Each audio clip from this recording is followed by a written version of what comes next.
আজকে ইজিগো পটল আলুর রেওয়াজি রসা দেখাবো। এরম করে পটল কেটে নেবেন, এরম ছোট ছোট আলু।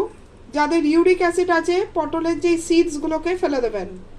ওকে, ফার্স্টে কড়াইতে একটু তেল ঢেলে নিলাম 6-7 চামচে, কারণ রেওয়াজি পটল হচ্ছে।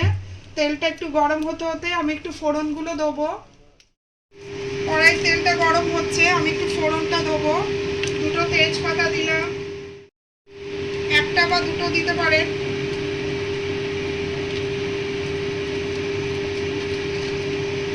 একটু গোটা জিরে দেবো, একটু গোটা জিরে দিয়ে দিলাম, অল্প করে দিলাম। দিয়ে জাস্ট এই ফ্লেভারটা উঠবে, তখন আমরা এই পটল আলুটা ভাজবো। যখন এই ফ্লেভারটা উঠবে, ঠিক আছে, ফ্লেভারটা উঠলে আমরা পটল আলুটা ভাজবো।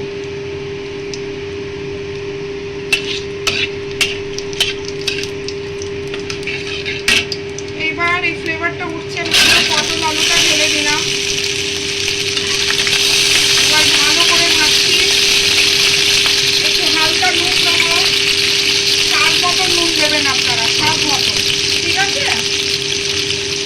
এর সঙ্গেই যখন আমরা ভাজবো ডাইরেক্ট আমরা একটু হলুদ দিয়ে দেবো।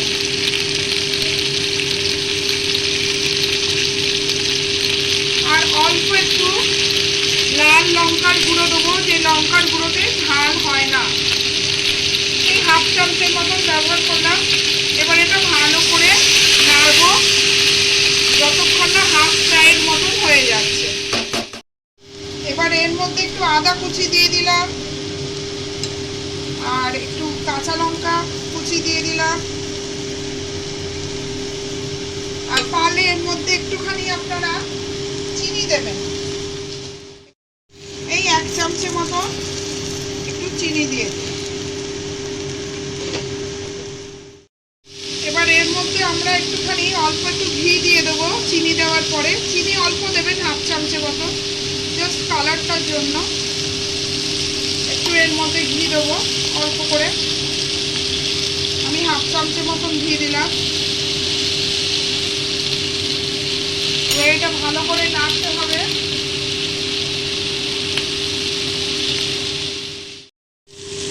এর মধ্যে মোটামুটি 4-5 চামচে একটু চাল মগজটা দিতে হবে।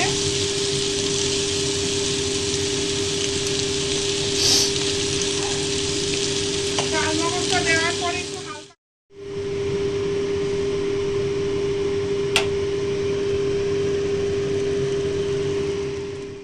যখন এটা ফুটবে তখন একটু লঙ্কা গুঁড়ো, 1 চামচের মতন লঙ্কা গুঁড়ো দিয়েছি। এটা আস্তে আস্তে আমি নাড়িয়ে ভেতরে দিয়ে দেবো। এই লঙ্কা গুঁড়োটা হয়ে গেছে।